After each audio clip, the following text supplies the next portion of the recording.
I appreciate you, Mickey, meeting me here at the Starbucks to do these interviews live because I need a cup of coffee after this week. I mean, think about it. Not to get political, but Trump's manufacturing council, the one with all the CEOs, he said that we're going to help him with the tax, reform and the business-friendly legislation that disbanded. His infrastructure council that he announced just earlier this week, that's not getting off the ground.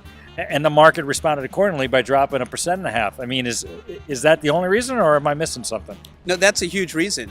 That kind of sent a message to the market that there's some issues out there, and that we could start seeing a slowdown in the sense of a lot of these companies might start pulling back on spending and hiring because they don't know what's going on, because they feel there's too much instability in the White House.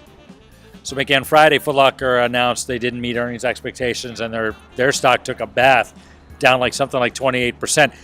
Could that have an effect on the market moving forward? It did on Friday because it also brought down Nike and Under Armour. Nike's a big component of the Dow, but we also had some other retail stocks that had good earnings, so there was some counterbalance there. At this point, most of the big earnings season, it's over.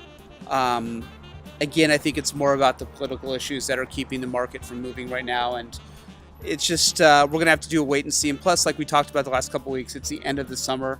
A lot of the big traders are enjoying the last few weeks of no school in the Hamptons. I guess the final question then is there hope? Bannon is now out in the Trump administration.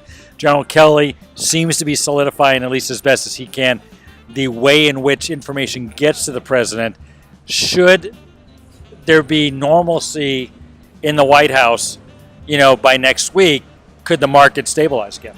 Absolutely. The market actually rallied when it was announced that Bannon was leaving the White House. So if someone comes in with some political experience and adds more stability, that will be the best thing possible and will help the market bounce back after last week's drop. So what would be your advice to investors for this week and subsequent weeks? We're still in this hold the course mode. One, again, we're at the end of summer, low volume. We can't make a rash judgment on a couple days of instability when there's going to be a lot of changes here. So we're just going to hold the course and see what happens. And, next week we'll reevaluate if things haven't changed and go from there. So it'd be a good time if you're thinking about at least having a plan in moving forward as you hold the course and see what 2018 might start to bring you. Mickey, it's probably a good time for people to get a hold of you. Give them your email address again and how they can reach you. They can always email me directly, Mickey, Mickey, at Envestim, ENVESTIM.com. Follow us on our Facebook page, which is Envestim, and follow us on Twitter at Envestim1. Good to see you. Have a good week. You too, David. Thanks a lot.